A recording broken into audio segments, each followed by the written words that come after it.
안녕하세요. 휴대폰으로 유튜브 방송도 보고 댓글도 적을 줄 아는 신식 할머니입니다. 산행하면서 꽃과 새 사진을 찍고 노래 부르는 것도 좋아해요. 제 나이는 7학년 3반이고 아들 둘을 키워서 둘 다 장가를 보냈으니 인생 숙제는 어느 정도 마쳤다고 봐야겠죠. 남편은 3년 전에 먼저 저 세상으로 갔습니다. 남편은 저에게 오빠처럼 아빠처럼 다정하고 자상했던 든든한 울타리였습니다. 100세 시대에 오래 살다 보면 별일을 다 겪게 되는데요. 제가 사람을 잘못 믿어서 하마터면 골로 갈 뻔했던 일화를 들려드릴게요. 때는 바야흐르 10년 전 여름, 저희 집 대문에 능소화가 멋들어지게 피었던 그 무렵, 작은 아들이 큰 사기를 당해서 제가 아들을 끌고 변호사 사무실에 간 적이 있습니다. 친한 지인이 추천해준 법무법인에 아주 유능한 변호사가 있다고 하더군요. 무슨 일로 오셨나요? 한 30대 중반쯤 돼 보이는 미모의 여자 변호사를 보고 작은 녀석이 머뭇거리더군요. 이거 설명을 드리려면 부동산법을 좀 아셔야 하는데 진짜 능력자를 찾고 있거든요. 안 그러면 제가 정말 곤란한 상황이라서. 아니, 둘째 녀석이 어쩌자고 저리 무례한 발언을 하는지 제가 다 민망했습니다. 그런데 변호사는 늘상 겪는 일인 양 가소롭다는 듯이 대꾸를 하더군요. 애초에 형사 변호사 찾아오신 건 아닐 테고 저 민사 전문 변호사고요. 부동산으로 박사 논문 썼고 소송 승률 95%, 진짜 유능한 변호사 맞고요. 어떻게 변호사 자격증하고 박사 논문이라도 보여드려요? 그제야 작은 아들 얼굴이 낙하산처럼 환하게 펴졌습니다. 그러시군요. 제가 제대로 찾아왔네요. 변호사님, 저 좀 살려주세요. 둘째 녀석의 새털처럼 가벼운 태세 전환에 변호사가 코웃음을 치는 걸 보고 제가 재빨리 수습에 나섰습니다. 아유, 변호사님 미모가 너무 곱고 예쁘시니까 이 녀석이 착각을 했나 보네요. 변호사님이 이 분야 1인자라며 제 지인이 꼭 민희진 선생님 만나야 된다고 했거든요. 하면서 둘째 녀석 등짝을 세게 때렸습니다. 에이그, 네가 이리 사람 볼 줄을 모르니 사기를 당하지. 정신 좀 차려라 이 녀석아. 작은 아들이 아야아야 하면서 엄살을 떨자 변호사는 기분이 좀 나아졌는지 표정이 한결 밝아졌습니다. 어르신 눈썹미가 정말 좋으시네요. 사실 제가 동안이라는 말 엄청 많이 들어요. 보자. 그러니까 박서준 씨가 부동산 사기를 당하셨고 민사로 손해배상을 원하시는 거네요. 그렇다오. 사기꾼들이 개발이 불가능한 땅을 아파트 건설 부지라고 속여서 이 녀석이 6억을 투자했지 뭐예요. 결혼자금 보태라고 준 돈인데 사기당해서 날렸다고 하면 애들 아빠가 뒷목 잡고 넘어가거든요. 아휴, 안 그래도 건강이 안 좋아서 자리 보존하고 누워있는 사람인데 여하튼 우린 빨리 사기당한 돈을 되찾았으면 하는데 그게 가능할까요? 그렇다면 정말 제대로 찾아오셨어요. 같은 사건이라도 전문 변호사가 진행하느냐 아니냐에 따라서 재판 결과가 엄청나게 차이가 나거든요. 아까도 말씀드렸지만 제가 사기 피해 손해배상 청구 소송 전문입니다. 정말이요? 아유, 변호사님 말을 들으니 한시름 놓이네요.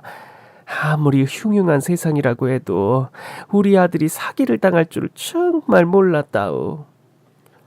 요즘 기획부동산 사기꾼들이 기승을 부리니까요. 제법 정보력이 강하다는 연예인들도 부동산 사기를 많이 당하는 걸 보면 당해낼 재간이 없도록 공사를 치는 거죠. 변호사님, 사기꾼들을 고소해서 사기죄 실형을 선고받긴 했는데 사기당한 돈을 못 찾을까봐 걱정이라오. 형사로 실형 선고를 받으면 민사소송은 쉽게 이긴다지만 사기꾼이 개털일 수도 있고 돈 있어도 작정을 하고 재산 은닉을 할 수도 있으니 저는 내내 불안하고 초조했습니다. 이런 제 마음을 알고 변호사가 제 손을 꼭 잡아주며 자신감을 드러냈습니다. 어르신 걱정 마세요. 지난 2년 동안 제가 이기지 못한 소송은 단 한 건도 없었답니다. 제가 패할 자신이 없네요. 반드시 이긴다고 똑부러지게 말하는 게 정말 믿음직했어요. 민희진 변호사는 의뢰인의 입장에서 최선을 다해 변론을 진행하였고 조금이라도 높은 배상금과 합의금을 청구해 주었습니다. 무엇 하나 늑장 부리는 법이 없었고 모든 일이 일사천리로 처리됐습니다. 결국 저희는 민사소송에서도 승소하고 법무법인에서 청구한 금액만큼 되돌려받을 수 있었어요. 100%는 아니었지만 그래도 결과에 매우 만족했습니다. 전 이 소송을 진행하면서 변호사 선생님께 홀딱 반해버리고 말았어요. 일 잘하는 능력이야 두말하면 잔소리고 어른을 대하는 태도가 요즘 사람 같지 않게 깍듯하니 예의 바른 사람이더라고요. 그래서 재판이 끝나자마자 감사의 마음을 담아 보은의 떡을 돌린다는 핑계로 변호사 사무실을 또 찾아갔습니다. 아이고, 시간이 돈인 사람을 내가 주책맞게 붙들고 앉았네. 그쵸? 아유, 미안해요. 아닙니다, 어머니. 마침 휴식 시간이에요. 어머나, 제가 호박썰기, 호박식혜 좋아하는 건 어찌하시고. 잘 먹겠습니다. 아유, 어쩜 먹는 것도 복스럽게 잘 먹네. 어머님이 변호사님 기르면서 참 좋아하셨겠다. 어머님은 제 친엄마보다 절 더 좋아하시는 것 같아요. 아유, 그렇게 보여요? 아유, 내가 딸이 없어서 더 그런가 봐요. 아들만 둘이니까 딸이 고파서. 자, 우리 둘째는 이미 아실 테고 우리 첫째 얼굴 한번 보실라우? 내 아들이지만 진짜 잘생겼다우. 이날 제가 간식을 싸들고 찾아온 이유는 따로 있었습니다. 38이 다 되도록 일에 미쳐서 결혼 생각이 없는 우리 큰아들 중매를 서려고 간 거랍니다. 주변에서 하는 이야기를 듣자 하니 민희진 변호사도 아직 싱글이라고 하더군요. 전 믿져봐야 본전이란 생각에 큰 용기를 내어 큰아들 사진을 보여주었습니다. 이래봬도 필터 뽀샵 이런 거 하나 안 한 거라우. 실물에 가장 가까운 사진이에요. 와, 연예인이세요? 완전 아이돌상인데. 차은우 형님이라도 믿겠다. 아유, 그라우? 둘째하고 느낌이 많이 다르죠. 얘는 공부도 잘하고 착실해서 지금 대기업 인사팀에 근무해요. 일 잘한다고 회장님이 너무 예뻐해서 맨날 호출하고 끼고 사니까 여자 만날 시간이 없다오. 내모레가 만인데 말이오. 생각보다 엄청 동안이시네요. 눈치를 보아하니 우리 큰아들 사진을 보고 관심이 있는 듯 했어요. 이때다 싶어서 전 곧바로 나를 잡았습니다. 처음엔 이러면 안 된다고 한사코 거절을 했지만 딱 한 번만 만나달라는 저의 간청을 저버리지 못하고 결국 못 이기는 척 소개팅 자리에 나왔습니다. 대기업에 다니는 큰아들은 외모도 빼어났지만 인품은 더 훌륭했어요. 온순하고 멋진 큰아들을 일단 만나기만 하면 100% 맞선 성공이라고 자신했는데요. 아니나 다를까 두 사람은 명석한 두뇌의 공부중이라는 결이 비슷하고 수준도 잘 맞았어요. 요새 말로 티키타카가 잘 돼서 결국 결혼을 약속하게 됐죠. 전 제가 점 찍었던 변호사를 며느리로 맡게 돼서 정말 행복했답니다. 안사돈에겐 상견례를 마치고 연신 감사 인사를 드렸어요. 곱게 키운 따님을 주셔서 고맙습니다. 전 딸이 없어서 며느리를 딸처럼 예뻐할 테니 걱정 마셔요. 사부인, 제가 공부만 할 줄 알았지 설거지 한번 안 하고 자란 아이예요. 집안일이라고는 아무것도 못하는데 외동이라고 오냐오냐 키워서 성질머리까지 보통이 아닌데 아유, 사부인이 좋게 봐주시니 제가 너무 감사하죠. 요즘 애들이 다 그렇죠. 저희 집 아들들도 다 그렇습니다. 그리고 맞벌이 하는데 남자일 여자일이 어디 있겠어요. 전 큰아이 부부가 둘 다 행복하게 잘 살기만 하면 그걸로 족하답니다. 시집살이 이런 거 걱정 마셔요. 아유, 걱정할 게 뭐 있나요. 훌륭하신 시댁 어르신들 만난 것도 제 딸아이 복이죠. 평생 부모 온덕 없이 모질게 자랐는데 신혼집에 혼수도 필요 없으시다니 이것도 다 제 딸아이 복이죠. 그저 감개가 무량합니다. 아유, 따님이 최고의 혼수고 예단이죠. 예물이고 그런 거 다 필요 없습니다. 몸만 와도 좋아요. 큰며느리네 친정은 작은 구멍가게를 했고 며느리는 부모 도움 없이 자수성가를 한 케이스였어요. 어려서부터 집안 사정을 헤아려서 부모님에게 기대지 않고 제 앞가림을 똑부러지게 했던 똑순이었다고 하더군요. 저희가 제대로 챙겨주지도 못해서 애가 많이 외롭게 자랐습니다. 부디 잘 부탁드려요. 제가 잘 부탁해야죠. 정말 나무랄 데 없는 아이입니다. 사부인, 저희도 자주 만나고 그래요. 이듬해 사고뭉치 둘째 아들도 결혼을 했어요. 둘째 며느리는 초등학교 보건교사로 작은 아들의 속끝 친구였습니다. 이웃에 살면서 어릴 때부터 봐왔던 아이라 둘째 며느리가 저희 집 식구가 됐을 때 엄청 기뻤어요. 허황된 걸 좋아하고 걸핏하면 허세를 부리는 둘째에겐 지혜롭고 야무진 며느리가 좋은 인연이라고 생각했거든요. 아들 둘을 다 장가보내고 능력 좋은 변호사 며느리에 사근사근한 보건교사 며느리까지 들어오니 전 더 이상 남부러울 게 없더군요. 친구들은 저더러 전생에 뭘 했길래 이렇게 복이 많아? 아들 복에 며느리 복까지 부럽다 부러워 하면서 부러워했습니다. 특히 큰 며느리는 명문대 법대를 나왔는데도 잘난 체 한 번 하지 않고 시댁에 잘하는 걸 보면 솔직히 신기했습니다. 변호사 일이 바쁠 테니 김장을 하거나 명절 준비를 할 때나 밑반찬을 만들 때도 일부러 연락을 하지 않고 배려하는데도 어떻게 알고 일이 끝나자마자 시댁으로 달려옵니다. 몸이 불편한 남편이 느닷없이 아들 며느리들을 시댁으로 호출해도 무조건 네네 대답하고 곧바로 퇴근해서 달려옵니다. 언젠가 여고 동창들에게 큰 며느리 칭찬 좀 했더니 이렇게 말하더군요. 남편이 엄청난 매력이 있든지 시집이 부자든지 둘 중에 하나인데 너네 며느리는 둘 다 가졌으니 시댁에 잘할 수밖에.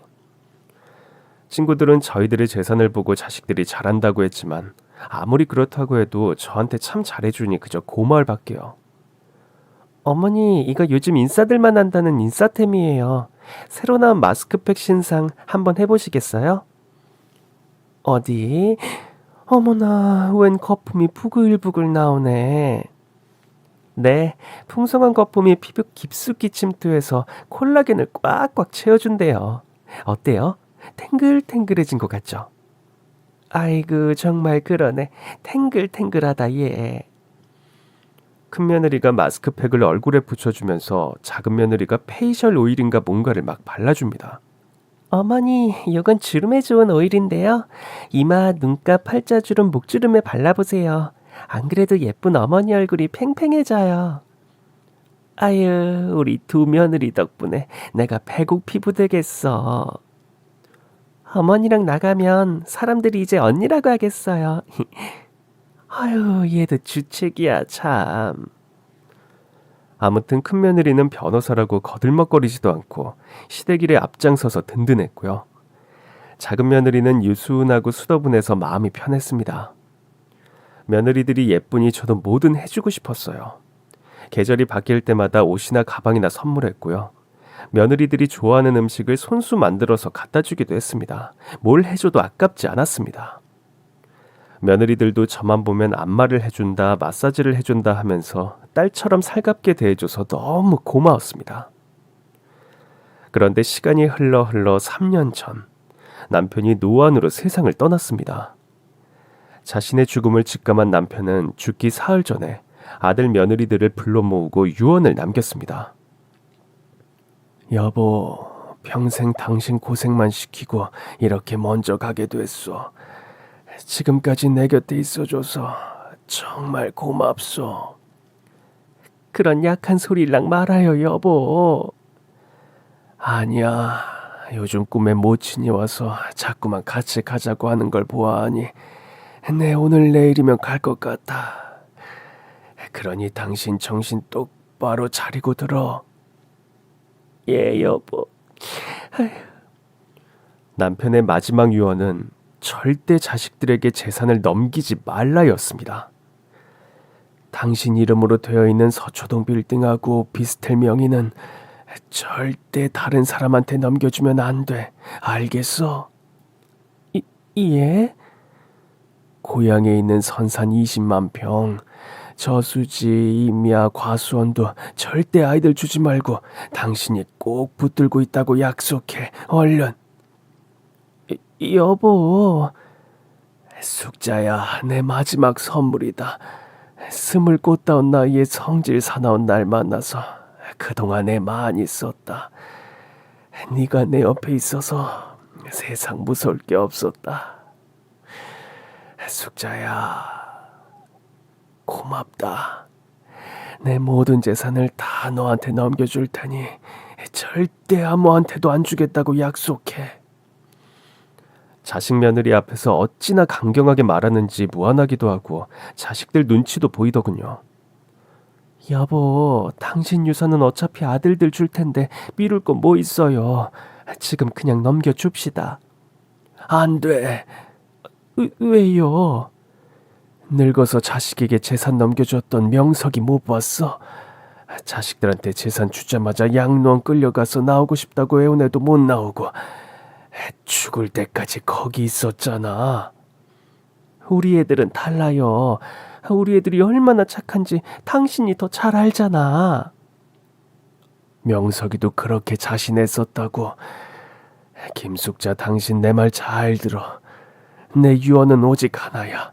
무슨 일이 있어도 자식들에게 전 재산을 넘겨주면 안 돼. 알겠어? 전 눈물을 흘리면서 마지못해 고개를 끄덕였습니다. 남편은 아들들을 차례대로 부르며 절 잘 보살피라고 신신당부를 하더군요. 내 큰아들 형준아, 내 재산 전부를 엄마한테 줘서 섭섭하니? 아니요, 아버지. 아버지가 왜 그러시는지 잘 알고 있습니다. 내 귀여운 막내 서준아, 넌 어때? 너도 서운하냐? 아니요, 아버지. 저도 알아요. 아버지 대신해서 어머니를 끝까지 잘 보살피라고 그러시는 거잖아요. 그래, 장하다 우리 아들들. 우리가 정말 잘 키웠지. 모름지기 세도가 등등할 땐 사돈의 팔촌도 다 모이지만 쇠락한 날이 오면 측근에 모였던 형제마저 다 떠나는 법이야. 그래서 내린 결정이다. 큰애와 작은애도 이해하지.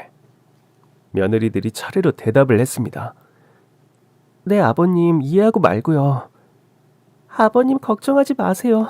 어머니 잘 모시겠습니다. 남편은 숨이 멎을 때까지 제 걱정만 하다가 저 세상으로 갔습니다. 전 그저 끝까지 보살핌이 필요한 누이 같고 딸 같은 사람이었나 봅니다.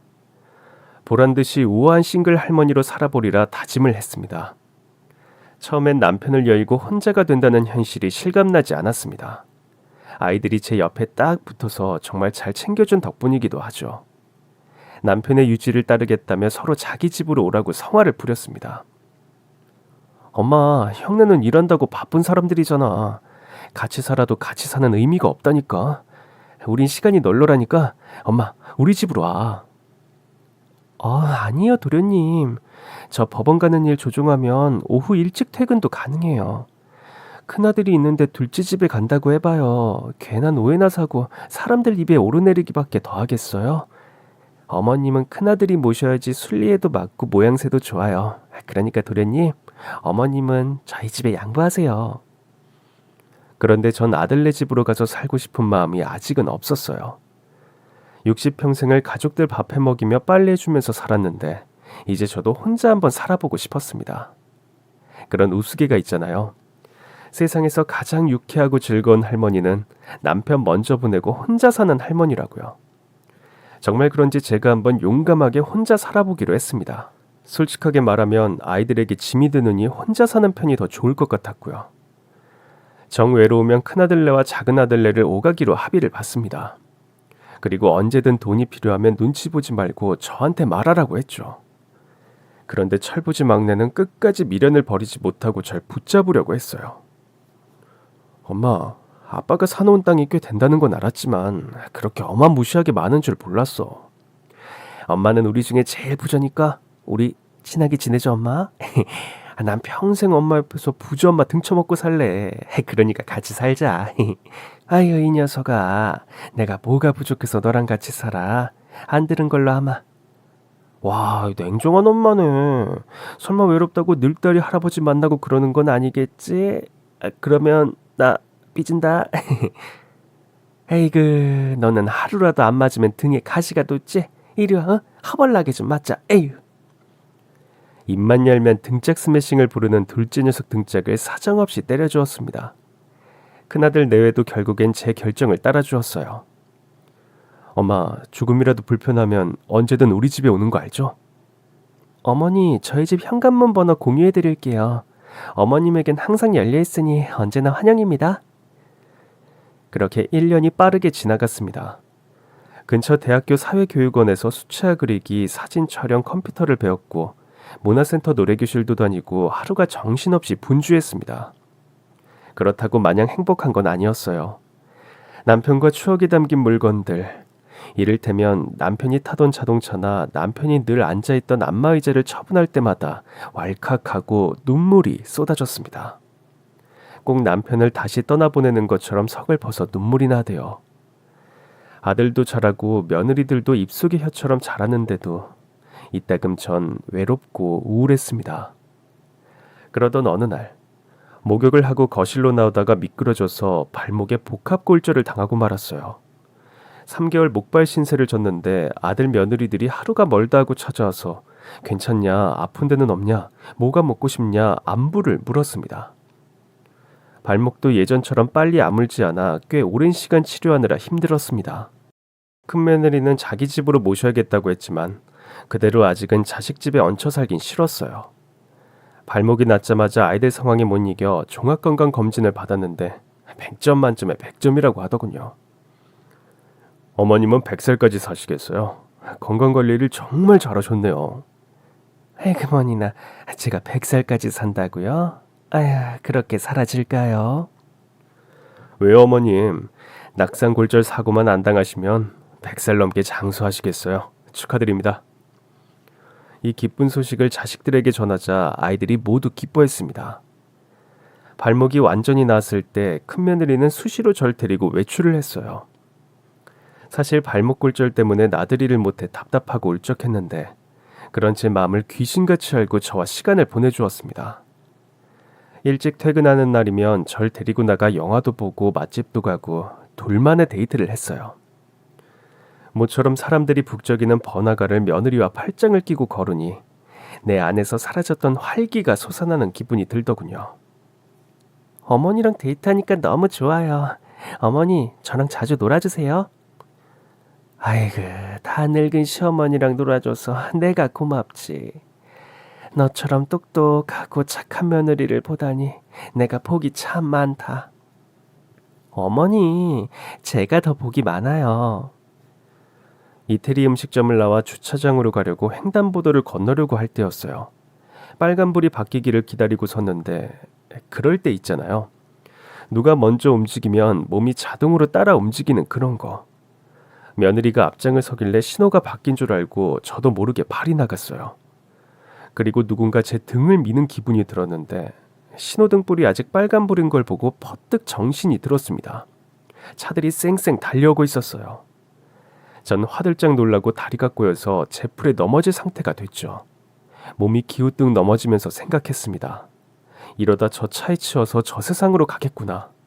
여보 하고 눈을 질끈 감았는데 그때 뒤에 있던 여학생이 제 허리를 끌어안고 인두로 당겨주었어요. 할머니 위험해요. 조심하세요. 아이고, 고마워요 학생. 아유. 그제야 신호등이 초록불로 바뀌고 첫째 며느리가 놀란 토끼 눈으로 제 팔을 잡았습니다. 어머니 큰일 날 뻔했어요. 괜찮으세요? 나는 네가 건너는 줄 알고 따라가다가 그만. 아유. 제가요? 휴대폰 문자 와서 그거 보고 있었는데. 아이고 이거 내가 착각을 했나 보다. 어머니 얼른 가요. 분명 며느리가 제 옆에 있었는데 수많은 인파 속에서 잠시 헷갈렸던 것 같아요. 간담이 서늘해지면서 식은땀이 났습니다. 갑자기 제가 바보가 된 기분이 들었어요. 아유, 내가 오랜만에 시내에 나와서 정신이 하나도 없네. 저 학생 아니었으면 큰일 날 뻔했어. 얼른 가자. 이 일로 기분이 다운되어 있으니까 첫째 며느리가 하루 월차를 내고 자기 집으로 초대를 했습니다. 제가 좋아하는 음식을 잔뜩 만들었다면서 막걸리 한잔하면서 시간을 보내자고 하더군요. 일부러 시간을 내고 제가 좋아하는 음식까지 준비하는 정성을 보이는데 거절하기도 미안해서 초대에 응했습니다. 첫째네 집은 며느리 회사와 가까운 아파트였는데 18층 고층에 살고 있었어요. 남편을 보내고 오랜만에 들르는 거라 저도 며느리가 좋아하는 것들을 이것저것 좀 챙겨서 두 손 무겁게 하고 갔습니다. 아들네 집 공동 현관으로 들어서려고 할 때였어요. 아파트 건물에서 갑자기 20kg 감박스가 떨어졌어요. 감박스는 단지 내에 주차되어 있던 고급 세단을 덮쳤고 세단의 앞유리 보닛과 팬더가 찌그러졌습니다. 그 바람에 전 주저앉고 말았는데 터진 감에 파편이 튀어서 팔다리에 멍이 들었습니다. 다행히 저 말고 다른 행인은 없었어요. 관리 사무실에서 경비 아저씨가 뛰어나와 절 일으켜 주었습니다. 제가 벌벌 떨고 있으니 경비 아저씨가 인터폰으로 며느리를 호출해 주었어요. 아유, 사모님 큰일 날 뻔했어요. 사람이 맞았으면 즉사했을 겁니다. 아니, 누가 이런 걸 던졌을까요? 묻지마 테러라고. 요즘 이런 일이 종종 생겨요. 전엔 화분도 떨어지고 자전거도 떨어진 적이 있어요. 아이고, 다친 사람은 없고요? 예, 새벽에 일어난 일이라 다행히 다친 사람은 없었죠. 우리 며느리가 변호사답게 경비에게 따져 물으며 추궁을 하더군요. 어떻게든 범인을 잡아야죠. 이렇게 넘어갈 순 없어요. 아저씨 CCTV는요? 아파트 CCTV 확인 좀 할게요. 아유, 사생활 보호 때문에 아파트 건물 방향은 CCTV 사각지대거든요. 확인해도 소용이 없어요. 그럼 범인을 놔두란 말이에요? 저희 어머니가 하마터면 목숨을 잃을 뻔했다고요. 제가 경찰에 신고할 겁니다. 아유, 작은 사모님이 그리 해주시면 좋죠. 근데 전 별 기대를 안 합니다. 지난번 화분 사고 때도 어물쩍 넘어갔으니까요. 이래서 내가 나서야겠네요. 며느리는 경찰에 신고하고 이런 묻지마 테러가 일어나는 아파트에선 살 수 없다면서 조만간 이사를 가겠다고 했어요. 그리곤 제 손을 꼭 잡고 놀란 절 달래주었습니다. 그래도 어머니가 안 다치셔서 얼마나 다행인지 몰라요. 그러게, 내가 삼재라 그런가? 자꾸 이런 일이 생기네. 제가 용한 점집에서 부적이라도 맞춰올까 봐요. 아유, 괜찮아. 올해가 날 삼재라 올 겨울까지만 조심하면 된댔어. 어머니, 우리 기분도 꿀꿀한데 이번 주말에 등산 안 가실래요? 등산? 네, 어머니. 가까운 근교에 힘들이지 않고도 자연을 충분히 즐길 수 있는 산행 코스가 있거든요. 저만 믿으세요. 큰며느리는 자기가 잘 아는 코스로 안내하겠다며 자기가 추천하는 오솔길을 걷기만 해도 힐링이 된다고 하더군요. 요즘 들어 자잘한 사고들이 생기니까 몸과 마음이 위축되는 건 사실이었어요. 저랑 산행할 생각이 신이 나 있는 며느리를 실망시키고 싶지 않아서 며느리와 같이 산행을 하겠다고 철석같이 약속을 하고 말았답니다. 큰아들은 주말 출장이 생기는 바람에 저희 둘만 가기로 했습니다. 며칠 전 큰 비가 와서 개울물이 적당하게 흐르고 가을 단풍이 고와서 정말 넋을 잃고 구경했습니다. 어머니, 숲에서 피톤치드를 마시니까 힐링되는 기분이에요. 어머니도 피톤치드 샤워하세요?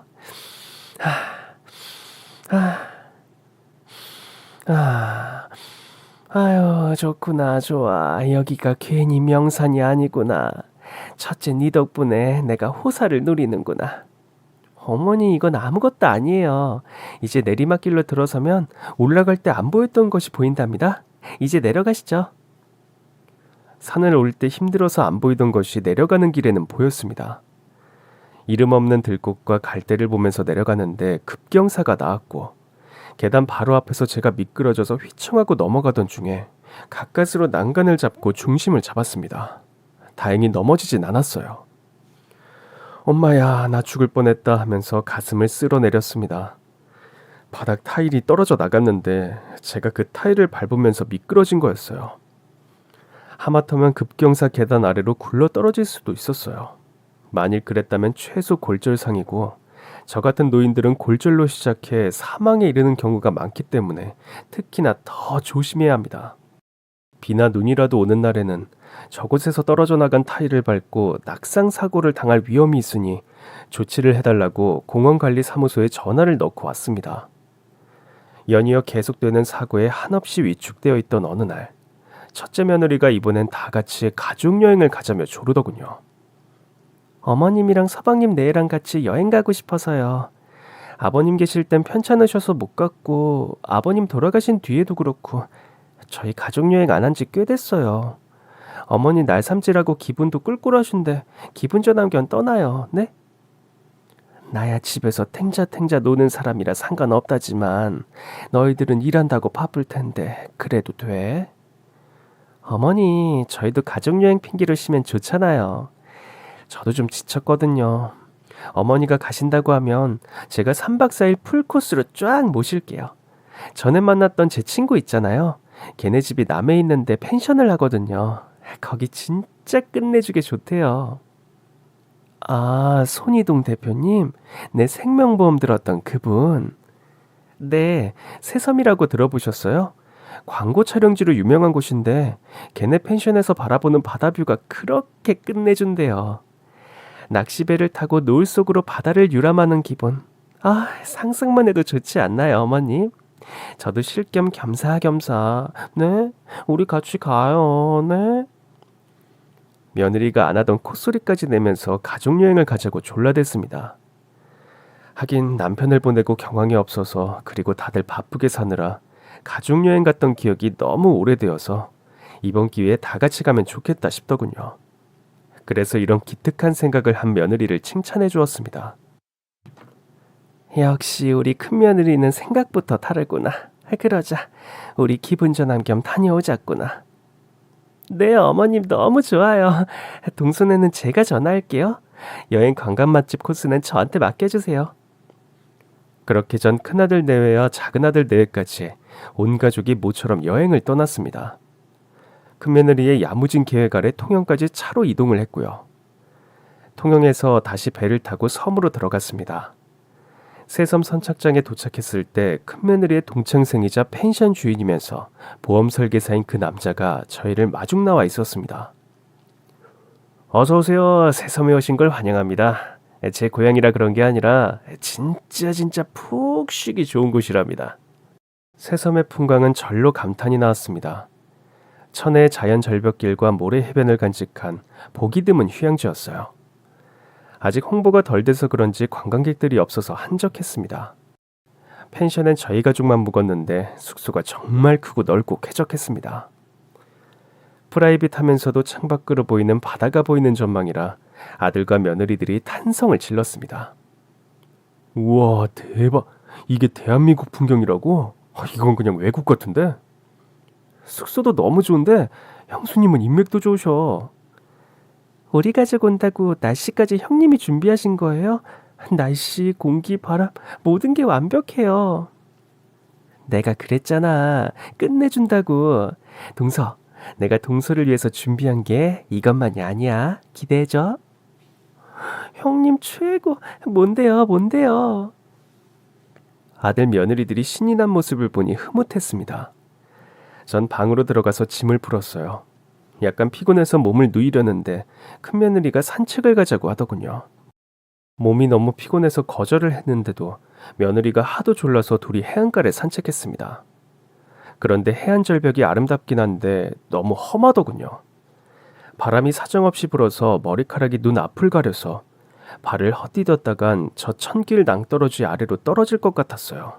겁이 나서 며느리에게 그만 돌아가자고 했더니 어머니 조금만 더 들어가요. 여기 최고의 사진 포인트가 있거든요. 노을 속에 인생샷 한 장 찍고 가시죠. 인생샷이고 뭐고 난 괜찮은데. 에이, 1분도 안 걸려요, 어머니. 다리가 후덜덜덜 하는 벼랑 끝에 절 세우고 며느리가 사진을 찍는다면서 포즈를 취하라고 했어요. 어머니, 양손 하트 만들어 보세요. 좋아요. 그럼 치즈. 이거 치즈. 다 찍었어? 어머니, 좀만 더 뒤로 가보실래요? 여기서 좀 더? 네. 각도가 너무 아쉬워서 그래요.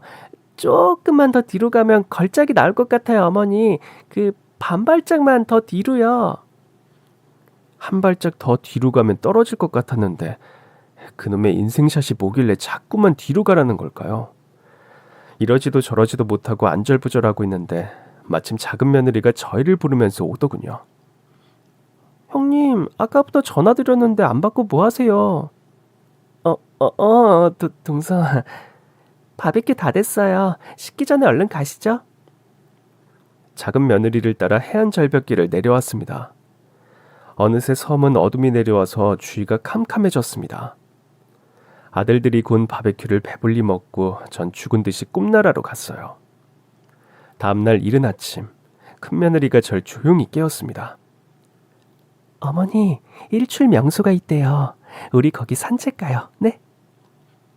나를 살뜰히 챙기는 며느리의 마음이 너무 고마워서 며느리 손을 잡고 산책을 나갔습니다. 오직 파도 소리만 들려오는 아직은 어스름한 새벽. 며느리는 어제 갔던 그 절벽으로 향했어요. 어제 갔던 데 아니냐? 네, 거기서 보면 바다에서 불덩이가 올라오는 것 같대요. 아유, 길이 험해서 난 겁나던데. 어머니는 제가 있잖아요. 큰며느리가 제 팔짱을 꼈습니다. 어느새 한 사람만 겨우 걸을 수 있는 벼랑길이 나왔어요. 이상하게 내키지가 않더라고요. 걸음을 멈추자 며느리가 제 손을 잡아 끌더군요. 어머니, 조금만 더 가면 돼요. 그 순간 작은 며느리의 목소리가 들려왔습니다. 어머니, 거기 가면 안 돼요. 거기 가시면 죽어요. 아니, 이게 무슨 소리냐? 그때였어요. 큰며느리가 절 절벽 끝으로 확 밀어버렸습니다. 벼랑으로 떨어진 건 전데 큰며느리가 비명을 질러댔어요. 어처구니가 없는데 큰며느리가 묻더군요. 어머니 죽었어요? 죽었어요? 하고 물었습니다.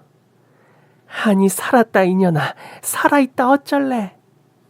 전 다행히도 절벽 아래에 있던 나무 사이에 걸려서 살 수 있었습니다.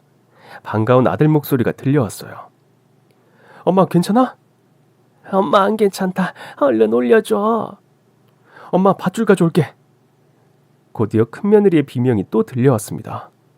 그런데 이번에 들리는 비명은 우리 아들들이 그년의 귀싸대기를 때리고 아구창을 갈겨서 터져나오는 소리였어요. 철썩철썩 싸다구 날리는 소리와 퍽퍽퍽퍽 아구창 갈기는 소리가 비명소리와 더불어 서라운드 시스템으로 들려왔습니다. 이윽고 밧줄 하나가 내려왔어요. 전 동아줄을 잡고 절벽 위로 올라왔습니다. 큰며느리가 무릎을 꿇고 앉아있는 게 눈에 들어왔습니다. 얼마나 맞았는지 코에는 코피가 흐르고 얼굴은 퉁퉁 부어 있었습니다. 큰아들은 분이 풀리지 않았는지 여전히 씩씩거리고 둘째는 절 안고 눈물을 펑펑 흘렸습니다. 엄마, 죽는 줄 알았어요. 너희들 어떻게 알고 왔어? 어머니 휴대폰이요. 둘째 며느리가 휴대폰을 내밀었습니다. 어제 노을이 예뻐서 남편 폰으로 미속 촬영을 했거든요. 근데 그걸 그대로 켜둔 걸 모르고 돌아다닌 거예요. 어젯밤 늦게 발코니에 놔두고 온 게 생각나서 휴대폰을 가지러 갔는데요. 얼마나 촬영됐나 영상을 확인하는데 글쎄 형님이 나오잖아요. 펜션 주인하고 둘이서. 작은 며느리가 설치해둔 휴대폰에 큰 며느리와 펜션 주인이 살인모의 하는 대화가 그대로 녹화됐고요. 내용의 전말은 이러했습니다. 아까워. 저년만 아니었으면 바로 보내버리는 건데. 진짜 CM이면 길지 않냐? 그러게, 삼질하면서 진짜 운 하나는 끝내주기 좋다야. 이제 그 운도 내일 아침이면 끝이야. 아무도 모르게 절벽에서 확 하고 밀어버릴 테니까. 자기야, 이번엔 뜸 들이지 말고 확실하게 좀 해. 사진은 왜 찍는 신용을 하고 그러냐? 야, 지금 이 펜션 빌리고 거지 같은 섬까지 오게 된 게 다 누구 때문인데 너만 잘했으면 여기까지 안 왔다? 화분하고 자전거로 실험했을 때 낙하 지점을 딱 표시해 놨거든. 바람의 세기와 무게와 낙하 각도까지 계산해서 20kg 단감으로 준비를 했건만 실패를 할 줄은 진짜 몰랐다. 그때 그 고양이만 아니었으면 한 방에 보내버리는 건데 지금 생각해도 아까워 죽겠네. 내가 경찰에 신고한다고 거짓말하고 수습한다고 얼마나 힘들었는지 알아?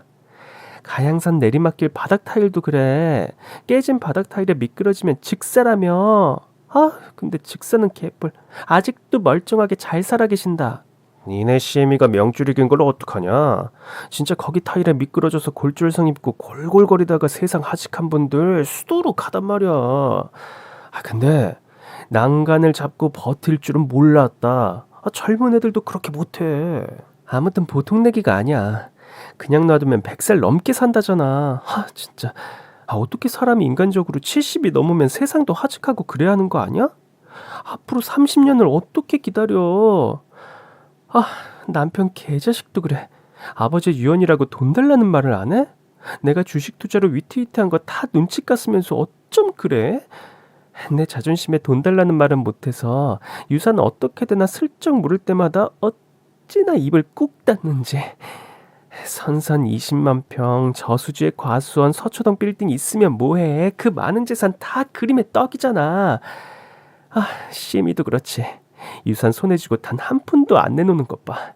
애미나 아들이나 다 미쳤어. 징글징글해. 유산 기다리다가 찰스 황태자처럼 되겠다. 다 늙어서 유산 받아 뭐해. 젊을 때 쓰고 놀아야지. 참, 시미가 사인한 사망보험 8개 수혜자는 모두 나로 바꿨지? 당연하지. 니네 시미는 네 말이라면 뭐든 철석같이 믿더라. 사망보험을 8개나 드는데 아무런 의심을 안 해. 그만큼 내 신용이 1등급이잖아. 거의 육각수라고 할 수 있지. 야, 너도 그런 말이 나오냐? 살인모의 하면서 육각수라니. 누구 때문에 지금 이 고생을 하는데? 알았어. 자기야, 우리 사망보험금 타면 바로 잠적해서 하와이로 가자. 자기가 좋아하는 와이키키 호텔에서 제발 3세처럼 살자고. 그러니까 그동안 제가 겪었던 수많은 사고들이 제가 부주의해서 생긴 일이 아니라 절 저세상으로 보내기 위해 두년놈이 짜고 만든 덫이었다는 걸 깨닫고 배신감에 치가 떨렸습니다. 변호사 며느리를 제가 얼마나 믿고 의지하고 좋아했는지 몰라요. 지금까지 큰며느리가 보여준 모든 행동이 다 연기였다니 전 도무지 믿기지가 않아서 큰며느리의 등짝을 때리면서 울었습니다. 네가 어떻게 이래 나한테. 어떻게 이래. 내가 널 얼마나 좋아했는데. 널 얼마나 믿었는데. 하지만 큰며느리는 눈을 부라리며 말했습니다. 웃기지 마. 내가 솔직하게 말했다면 날 믿어줬을까? 내가 선배들 때문에 주식 투자 사기를 당했다고 말하면 변호사가 사기당했다고 손가락질할 거면서 당신들 모두 내가 잘 나가서 나를 좋아했던 거잖아. 내가 사기당해서 사채빚을 갚아야 한다고 했으면 다들 모른 척하고 등 돌렸을 거면서 날 믿었다고? 거짓말하지 마. 아휴, 이 바보 같은 녀석아. 어떻게 이렇게 멍청할 수가 있어. 차라리 솔직하게 말하지. 네가 솔직하게 말했다면 난 묻지도 따지지도 않고 돈을 만들어줬을 거다. 거짓말하지 마. 우리 부모도 안 그러는데 당신이 왜? 돈이 많아서? 그럼 진작에 좀 나눠주지. 그래. 진작에 나눠줄 걸 그랬어. 돈이 뭐라고. 그깟 돈이 뭐라고. 울다 지쳐 힘이 빠졌습니다. 큰며느리 등을 때리는 것도 아니고 미는 것도 아닌 채 울고 있으니까 큰아들이 소리쳤습니다. 아무리 그렇다고 사람을 죽일 생각을 해? 그것도 한두 번이 아니라 수차례 계획적으로. 이 인두겁을 쓴 악마야. 소시오패스야. 그러는 너는? 당신은 100점짜리 남편 같아? 아니야. 당신 옆에서 너무 외로웠다고. 우리 둘 다 일하는 재미로 산다고. 그래서 좋아했잖아. 어떻게 날 배신하고 바람을 펴? 당신 일 못해주곤 귀신이 붙은 일 중독자잖아. 야근에 주말까지 회사 출장. 찌긋찌긋해. 큰며느리의 등을 때리던 전 그만 실신하고 말았습니다. 엄마! 절 부르는 아들들의 목소리가 아득하게 들려왔어요. 제가 정신이 들었을 땐 무트로 나가는 배 안이었습니다. 이동 침상 옆엔 작은 며느리가 제 손을 잡고 있더군요. 어머니 괜찮으세요? 큰애는? 큰아들이 119를 불러 해경이 출동했고 경찰이 펜션 주인이자 보험 설계사였던 그 남자와 큰며느리를 현장에서 체포해서 연행해 갔습니다.